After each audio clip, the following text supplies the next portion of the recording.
oyebi que donc tu tiens au poids. Absolument. Tu d'abord na somo te sepela lango. Oh maman, oh Betty Mwamba, wase kitoko, oh Betty Mwamba, oh Betty.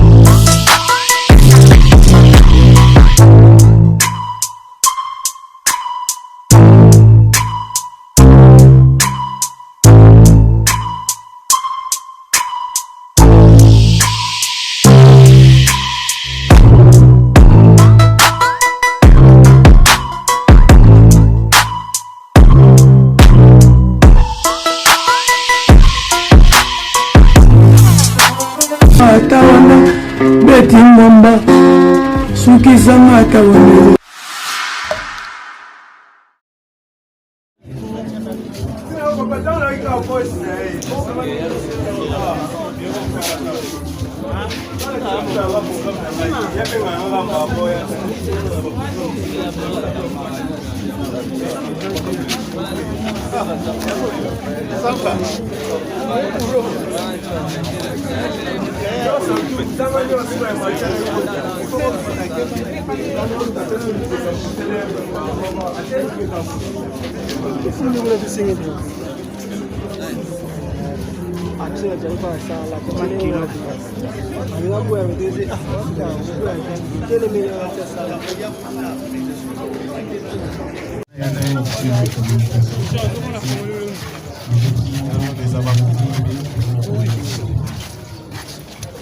Bon, c'est la commission. Bon, la commission.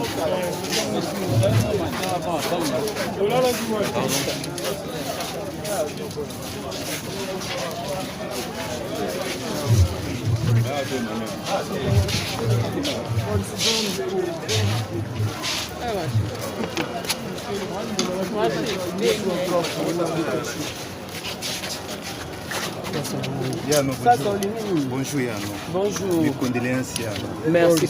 Yann, un mot d'abord au au départ. Tous les besoins pour lever du corps, il y a vraiment la biseau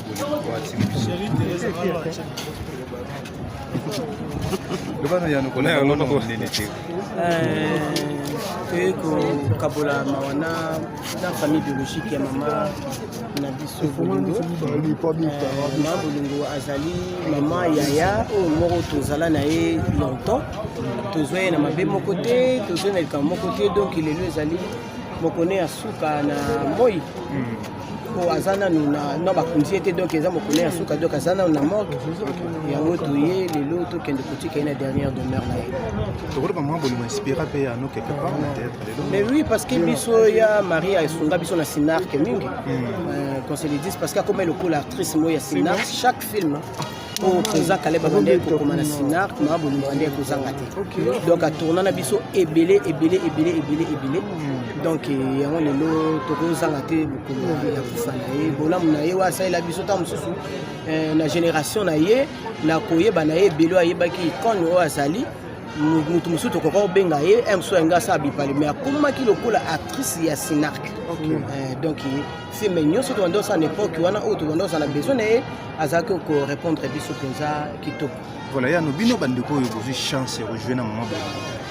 Et là on nini watiki les bino nini ozo garder ya ozo garder kimia na ye bolingo na ye donc azaka unique na jarna ye pour to ko remplacer na mutu musuti donc ndenge na zalaki ezaka ndenge na to ko remplacer na mutu musuti pour na tika ko ka place monter à tomboli ngongo ni to alobi makasi aloba toujours na douceur aza mutu mo ya kimia ta yo ki on a problème alinga sola na yo benga wa tant que leki ye yaya mais on solo ka na kimia donc aza mutu kimia vraiment voilà ya no mutu akufa za mutu kimia et dit le banca ranzel mutu pesa ranzel mutu lelo yo to mona trop de polémiques dans le monde de théâtre le documentaire trop de ça mais moto azali mutu kimia quand on qui atiki biso s'il faut liwana interpeller bino en général na théâtre et vous en avez manière yaya soki baliwe interpella biso nde ya bato so bakenda kende interpella biso lokola makambo nguzo sila te tozaka na kati ya makambo yango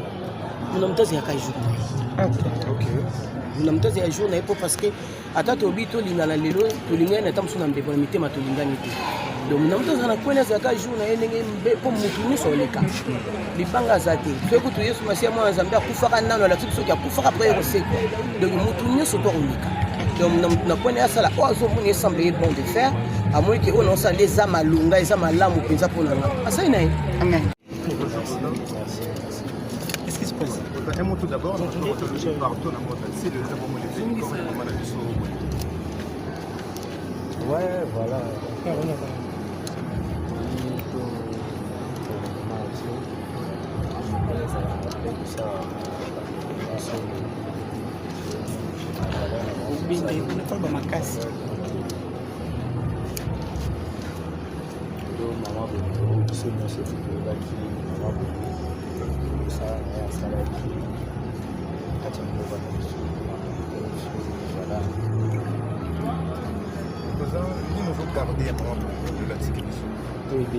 Volume présent. Toujours garder délai parce que bango to donne avant bakolo bisa bango ndem to bakisi so kosa osa musala donc to bana mike na kansa délai ko zali awa bi musala ni on va sala ba sala ki groupe salon avec fait intéressant bango konza to na bakolo bisa basala musala bango to makasi bango so ko zali kosa wana ya osala. Voilà, autant que nous avons maman moto avec fan là bas aussi pour la moussa là bas bien qu'il y ait des choses à balader et sauver la famille tout ça la comédie mais total là bas maman on a c'est tout ça sur ma casse tout ça. Vous avez bien maman la scène déjà même tableau déjà vous voyez maman. En tout cas maman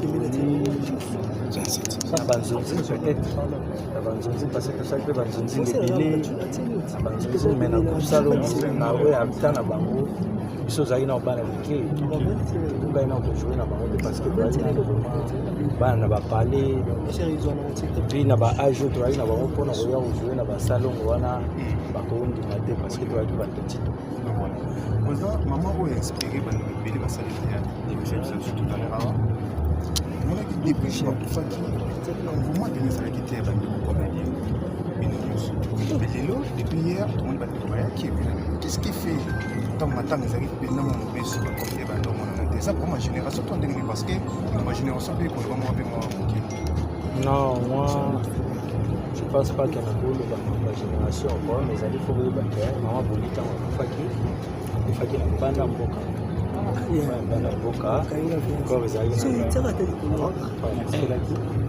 alors ça live souvent vous filmez tout ça live ndenge tozalaka bon balimbisanga ata mosusu na elobeli wana na yo mpo yebi ke tozalaka bongo kelekwa déjà toyoka ke corps eza nanu mwa libanda nanu ye te mwa tozala na mwa bolembu moko boye ezalaka na bato puis lelo mosusu koloba lelo ozomona na mboka toza na problème moko bambuteyage ezozala makasi nzela ezozala mingi te mosusu akolamuka mpenza azwi décision abiki abendo mpena na okoma place wana puis na baréalité ya nzela ta mosusu mpe yango nazosunga vraiment ke kopedir batenir vraiment plus génération oyo eye nsima rivière te mosusu mpe peut-être omoni neti nga naoloba naokanisa mama bolita mosusu tokutanaki na ye na nzonzi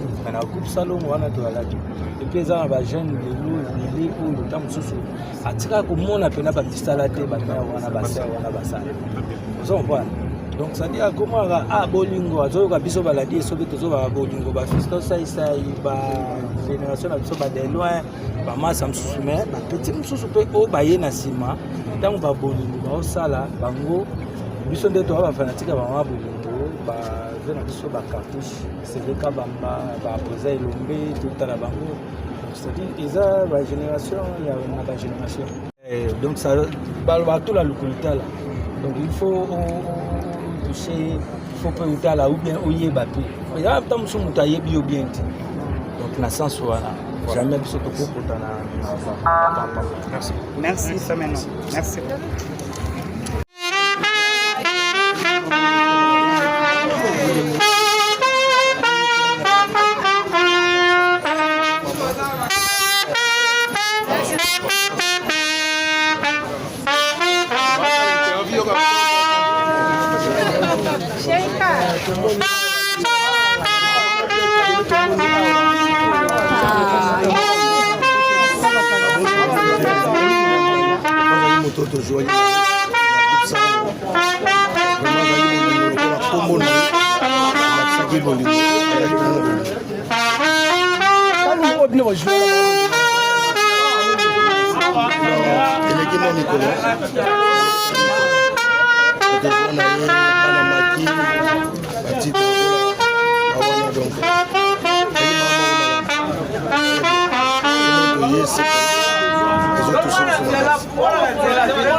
Sécurité.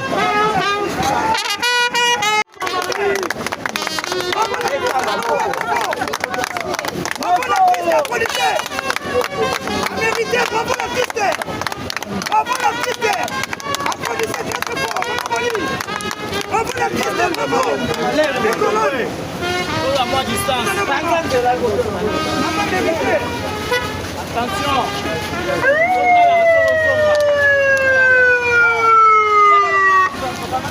Keba.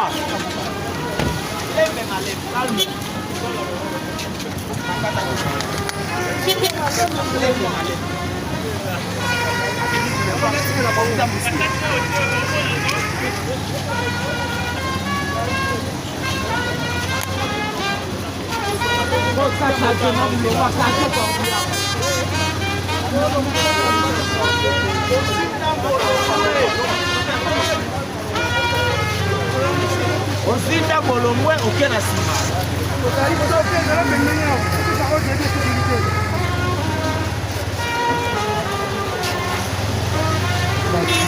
Sika lingana ngapona mams na ngati. Nana, Davi mams. Kitana ngako kufa liba mams. Mams là. Mes condoléances mams. Tolanda na libo mams.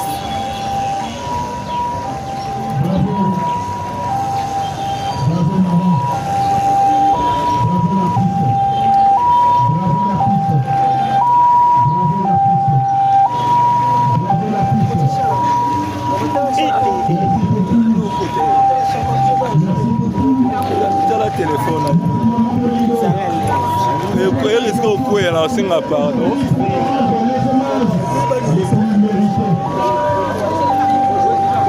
Tu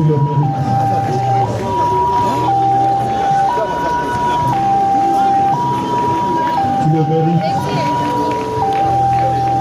Et pour nous les artistes, tu n'es pas mort. Tu demeureras à jamais vivant à travers tes œuvres.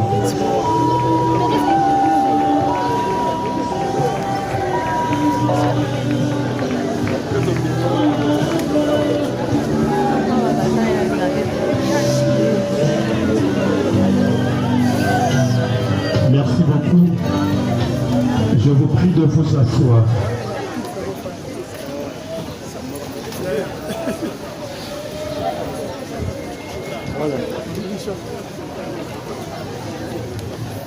Mesdames, Mesdemoiselles et Messieurs, tout protocole observé.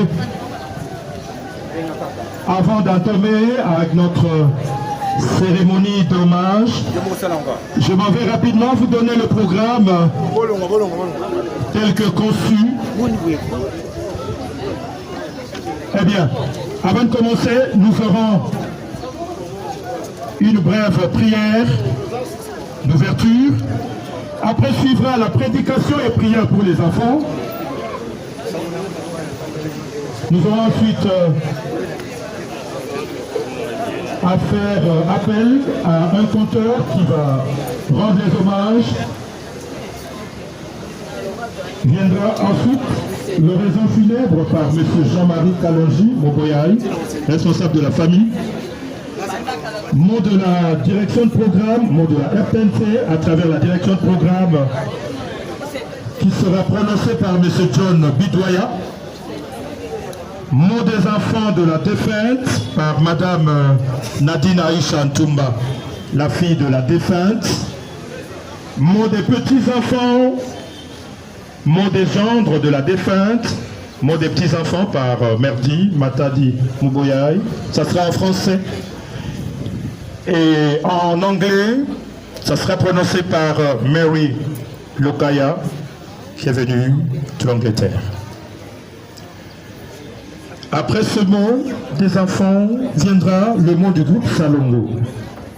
Avant le mot du groupe Salongo, il y aura en même temps le mot de Madame Soror Bateko, épouse Chili Bateko. Le mot de Salongo interviendra et sera prononcé par l'ambassadeur de la paix, le président Massoumou. Viendra ensuite les témoignages. Et dans la partie témoignage, nous aurons tour à tour Mama Bomengo et Maman Mabele pour le compte du groupe Salongo. Une personne pour la RTNC et le pasteur Alain Badianyama fera son témoignage. Et viendra ensuite la cérémonie du dépôt des gerbes des fleurs par les officiels, les responsables, la grande famille, ainsi que tous les autres qui s'étaient fait inscrire. Après le dépôt de gerbes des fleurs viendra le recueillement de toute l'assistance et après interviendra la cérémonie des petits-enfants qui sera conduite par le docteur Merdi Matadi Muboyaï. Enfin, interviendra la dernière prière par le pasteur Claude Moudiaï de l'église Masse. Et après cette dernière prière, nous allons procéder à la levée du corps pour l'inhumation à la nécropole entre terre et ciel. Merci beaucoup.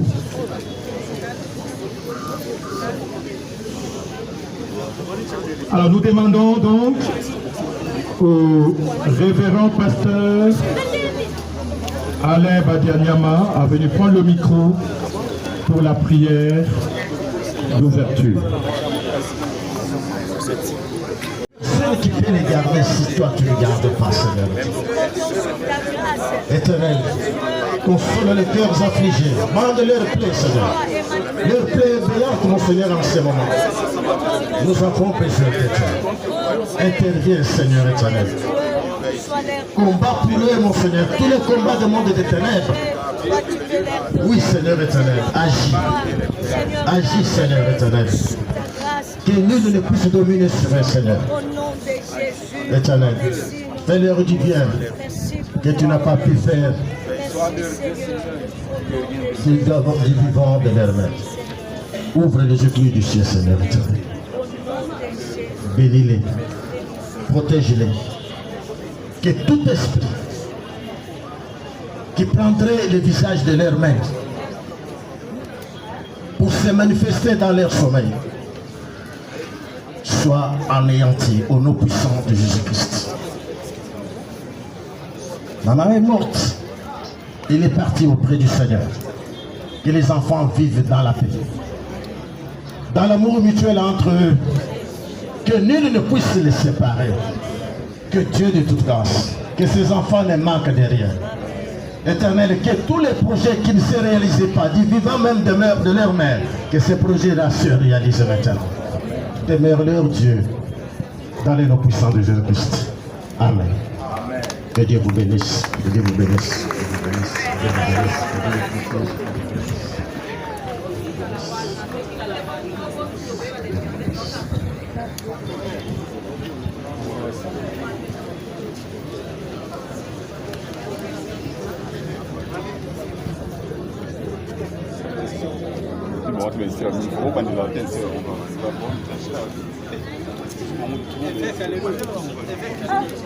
Pareil, quand il y avait 248, en train de filmer 3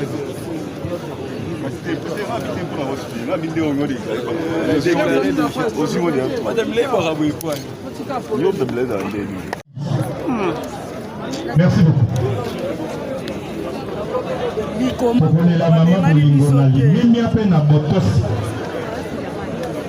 Merci. Ça va miniature.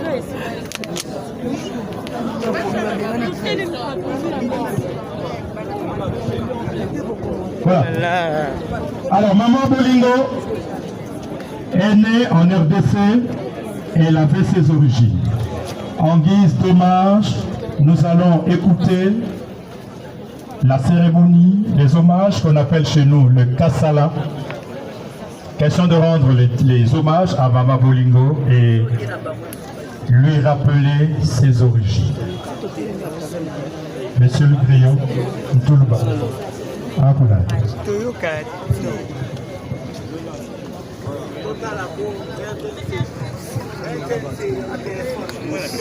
Salut Kanto. Bonjour. Bonjour Emmanuela. Bonjour.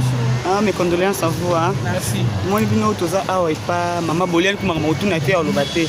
Bref, na yeba souvenir nanu pas Emmanuela tant que femme. Souvenir ni nos amango ya maman Boli. Merci beaucoup. Ngai naza na groupe Salongo. Vraiment le kisa baton ebele na maman Bolingo. Souvenir ya makasi o nga naza nango et pas maman. Babi koboko la mwana moi c'est la facilité. Ça. Ba conseil na ye abandé ko pesa biso en tant que artiste. Donc biso na kata Salongo bango ba maman biso to abana. Donc to bando zongo te ke eza théâtre te ça qui penza to sa marambo oyo ya solo. OK. Ah, baza penza ba maman ba icône na biso.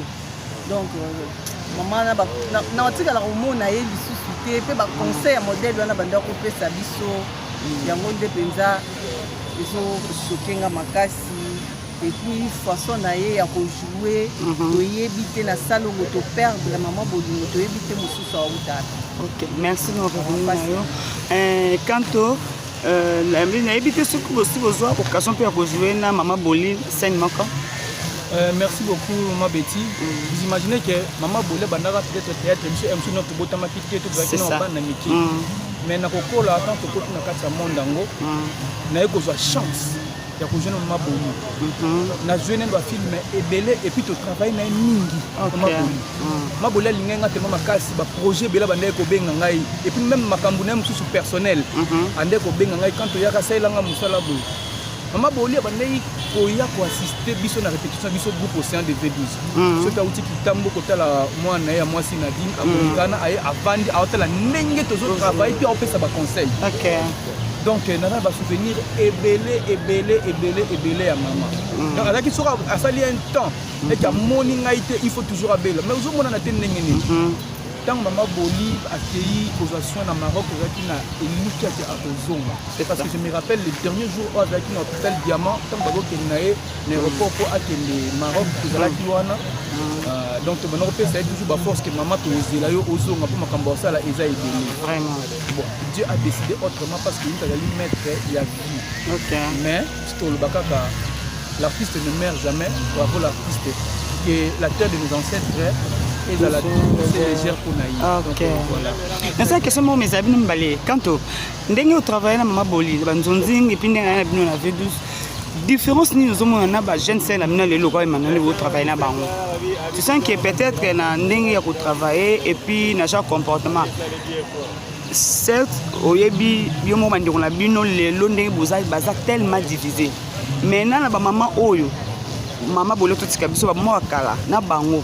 Différence vraiment et cause à nini na bon si on a pour résumer on a une seule phrase en un seul mot je dirais la différence réside au niveau de la maturité. Hein si on a pour résoudre na résumé on a la maturité. Maman ou la maman aza ba jeune sœur elle loté o matalana to non aza maman c'est à dire que aza maman au vrai sens du mot akolisi bana mikolo lokola ba mami Bolingo banani bani belé donc c'est à dire que akoki jamais ko comparer na ba jeune sœur na biso ya lelo oyo bango ba banda musala on tout ko emboîter les pas na bango maman Boli est restée égale à elle-même, elle n'a pas changé. Même tu as pour la quand on tourner a changé de caractère na été une mère conseillère, une mère bien au adaki rassembler ban autour na yi. Vous comprenez adaki nous mon était un jour qui ça doit de réponse na télévision toi qui ne chrétien à quel ça la montée elle est restée égale à elle-même donc maman avec grand M. OK, merci beaucoup notre Kabino. Donc il est là maman Abisso Bouli. Merci beaucoup. Merci.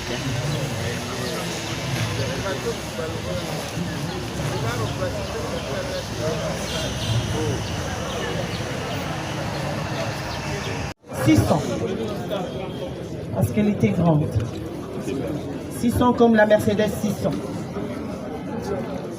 Celle qui fut de tout, celle qui fit un tout pour nous, ses enfants, ses petits-enfants et toute sa famille. Quel mot pourra traduire ou témoigner ce qu'elle était? Aucun mot, maman. Nous disons seulement merci et bravo, maman, pour tout. Bravo pour toutes tes réalisations. Maman, tu étais pour nous une amie, une copine, celle avec qui nous partagions nos tout et nos rien. Tu étais une confidente, un roche, une lumière dans les moments les plus sombres. Ton départ laisse un grand vide dans nos cœurs. Mais ton amour est gravé et restera à jamais dans nos cœurs. Maman, tu nous as appris l'amour inconditionnel. Celui qui ne juge pas, qui ne soutient pas, qui soutient et ne faillit pas. Et qui transforme une famille en un refuge. Tu as été notre guide à chaque souvenir partagé avec toi. Et aujourd'hui, ce sont des trésors qui nous restent. Maman, tu nous as enseigné l'essentiel, le respect de la vie humaine, la valeur du bien commun, la dignité due à chaque être, quel que soit son rang, et la persévérance face à l'adversité. Maman, depuis ton jeune âge, tu t'es battue pour assurer notre éducation, notre formation et notre instruction. Tu es le modèle parfait des femmes battantes. Celles qui n'avaient jamais abandonné ses responsabilités, ni fléchi devant les difficultés, pour élever ses propres enfants, tous les enfants qu'elle a eu à rencontrer dans sa vie. Si la vie pouvait recommencer, nous choisirons 1001 fois d'être toujours et toujours encore tes enfants. Maman, tu as fait du théâtre, bien plus qu'un métier, une vocation, là où certains n'y croyaient pas, là où certains pensaient que c'était un passe-temps. Tu as choisi de valoriser par la formation exigeante jusqu'à l'excellence à l'INA, transformant ta passion en un art maîtrisé aujourd'hui.